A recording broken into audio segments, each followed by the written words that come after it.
Bons dias, tardes, noites e madrugadas aos navegantes desta sábia jornada.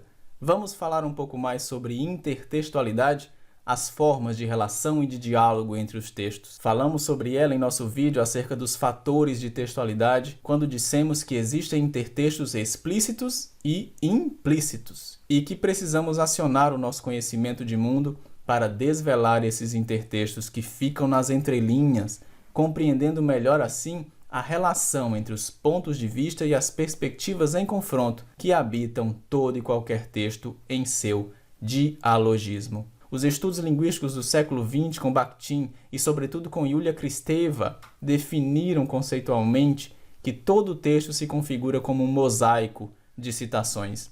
E nós veremos ao longo desta aula que a intertextualidade e inclusive a sua forma mais radical e crítica, que conhecemos como paródia, possuem milênios de história.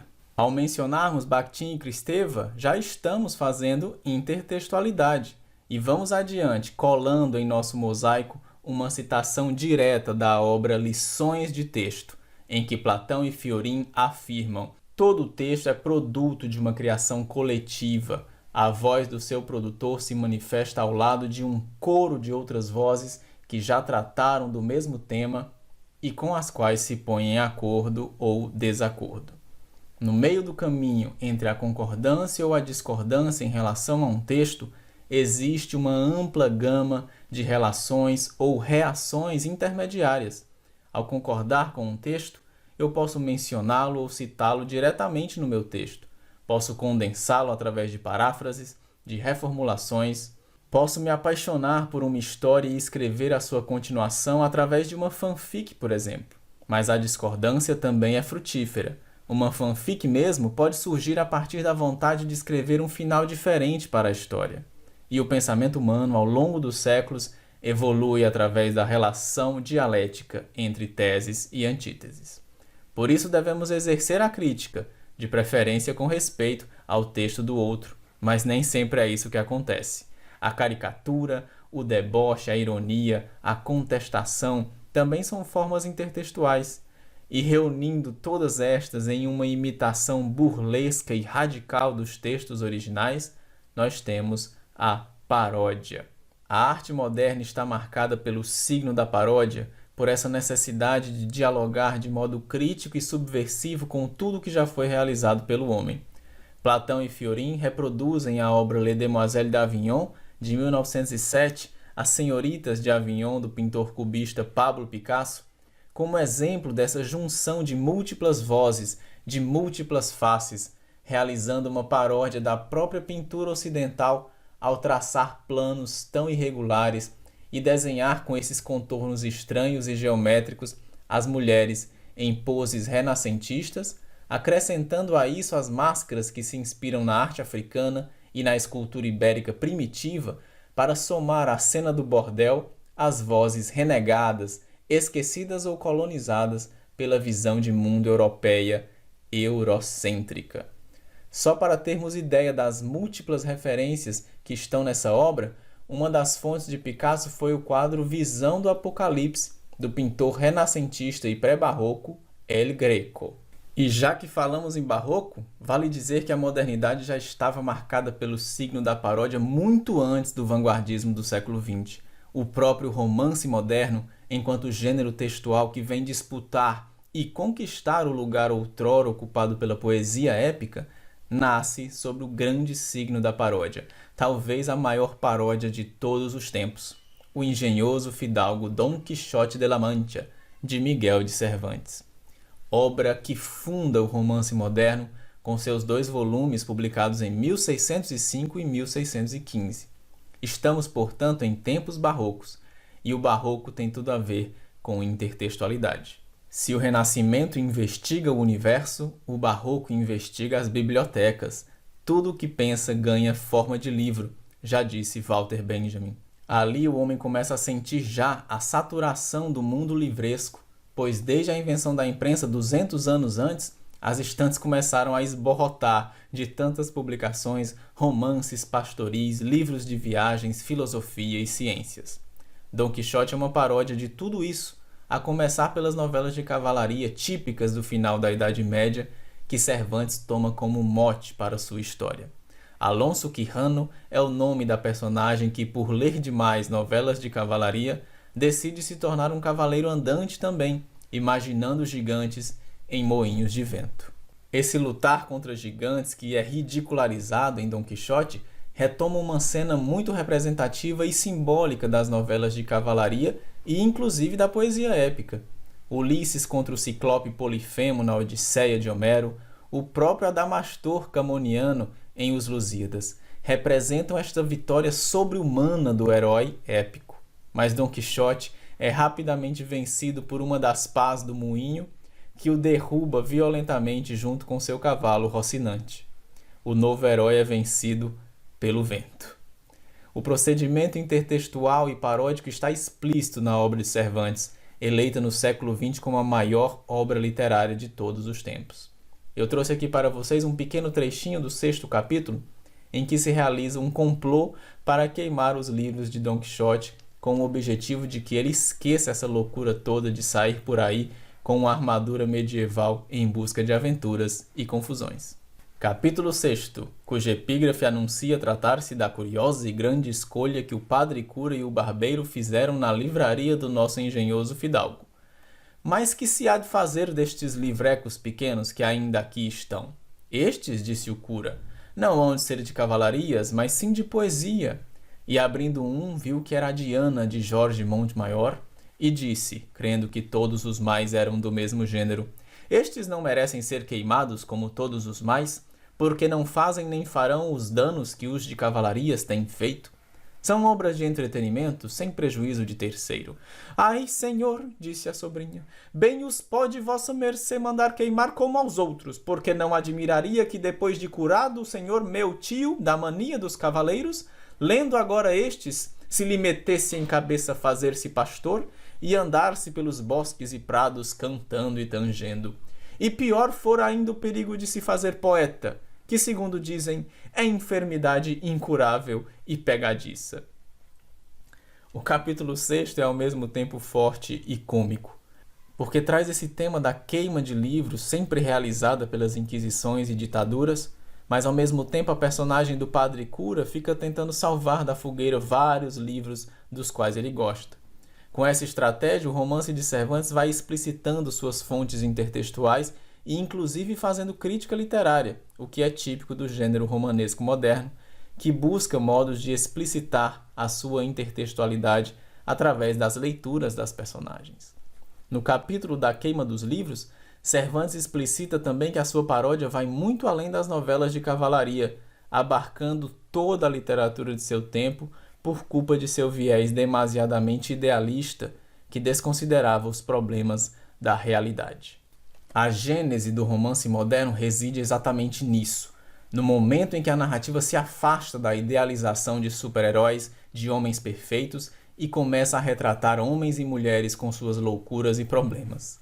Essa inversão do grandioso rumo ao cômico está na origem da paródia, o que nos faz regressar cada vez mais às origens do épico, pois a paródia nasce brincando um pouco com os rapisoudos gregos, que eram os artistas ambulantes que viajavam pela Grécia a declamar as epopeias de Homero e Hesíodo.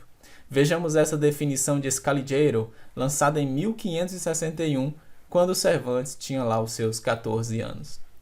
Assim como a sátira deriva da tragédia e o mimo da comédia, a paródia deriva da rapisódia.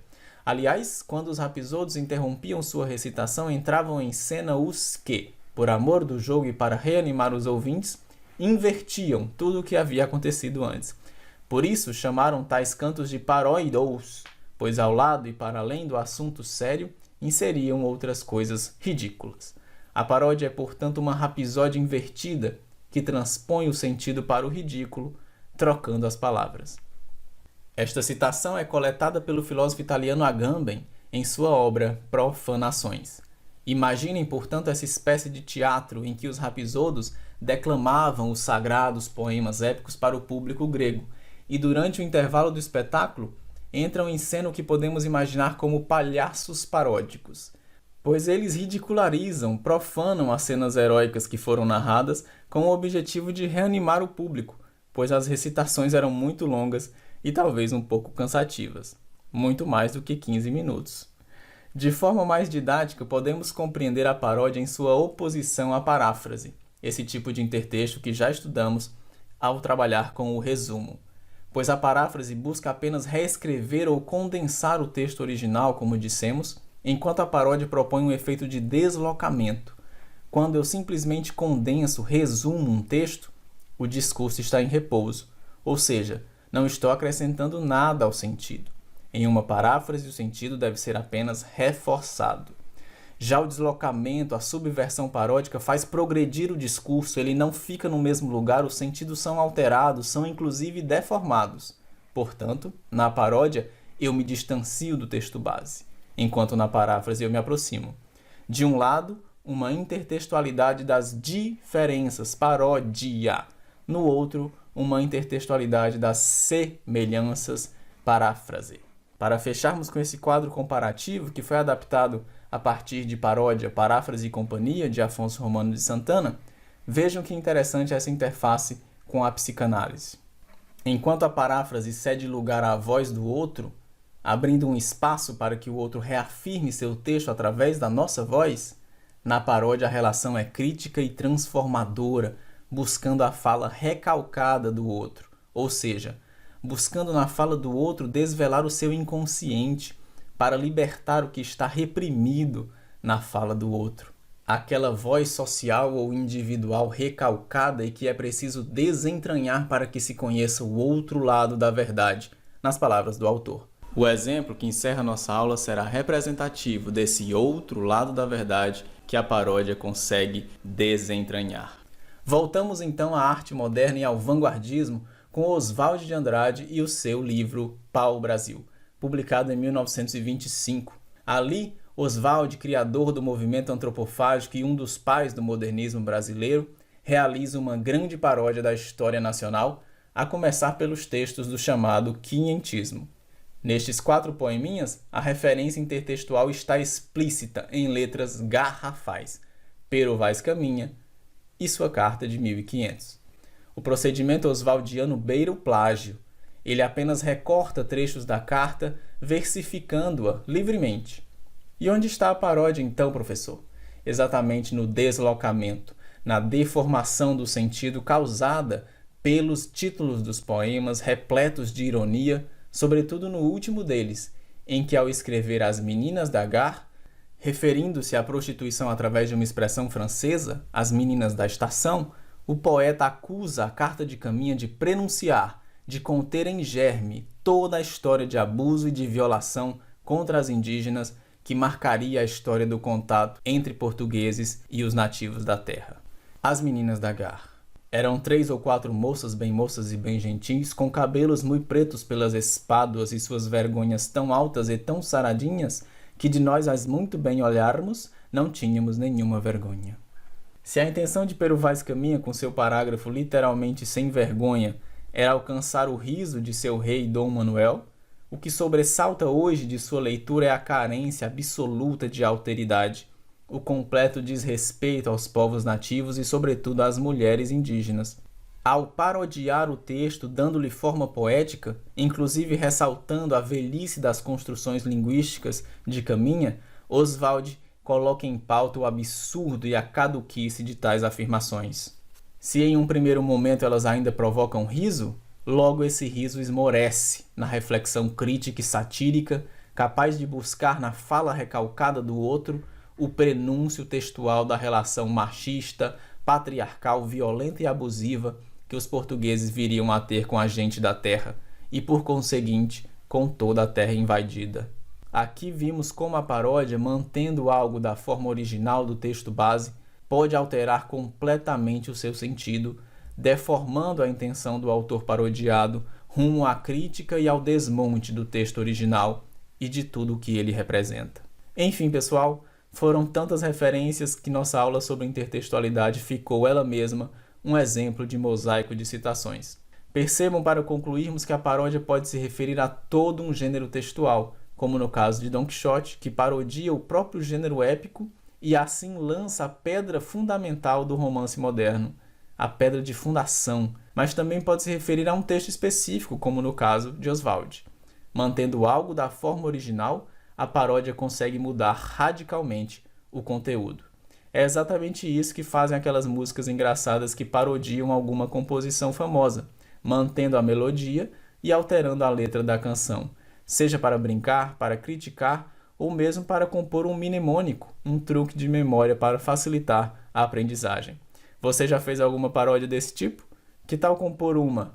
Deixa aqui nos comentários. Abraços e bons estudos criativos para vocês.